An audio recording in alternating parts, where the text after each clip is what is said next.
नमस्कार मंडळी, मी सध्या आज मग दुपारी मी बँकेत आलो होतो पक्याला घेऊन. मग बँकेमध्ये खाली गर्दी होती. मग मी डायरेक्ट ब्रँच मॅनेजरकडे आलो. केवायसीचा फॉर्म वगैरे भरला. केवायसी करायची होती मला अकाउंटची. काय लेनदेन आपलं काही होत नव्हतं, पैसे इकडून तिकडे काही जात नव्हतं. मग मी आलो डायरेक्ट तहसीलमध्ये. कार्यालयामध्ये थोडं काम होतं, ड्युटीवरून दुपारून म्हणजे आलो होतो इकडे थोडं कामानिमित्त.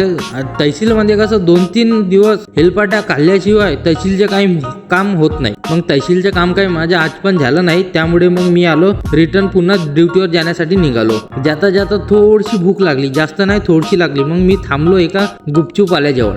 मग गुपचूप आल्याजवळ आलो जय आंबे बेल सेंटरमध्ये. मग भाऊ मला चारून देत होता. मग मी काही तोंडात होता मग माझ्या, मी काही मग खाल्ला नाही. मग त्याला प्लेटमध्ये टाकला. मग मी गुपचूप एन्जॉय करायला लागलो. मग गुपचूप वगैरे खाल्ला मस्तपैकी. मग शेवटी आपली एक पापडी घेतली आणि मग पुन्हा निघालो ड्युटीकडे. भाऊ खतरनाक होता आपला गुपचूपवाला. तुकुम रोडवर आहे, तुम्ही पण एकदा भेट द्या.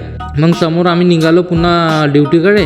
रस्त्यामध्ये आज सोमवार होता म्हणून गर्दी वगैरे चालूच होती. मग हा पक्क्या फुकणीचा ड्रायव्हर करत आहे, गाडी चालवत आहे. मग आता आम्ही ड्युटीवर आलो आणि मग सायंकाळी पुन्हा ड्युटी गवांडा वगैरे घ्यायचा होता जनावरांसाठी. मग मी जनावरांसाठी गवांडा वगैरे घेतला एरगुडीच्या दुकानातून, जे रामनगरला आहे.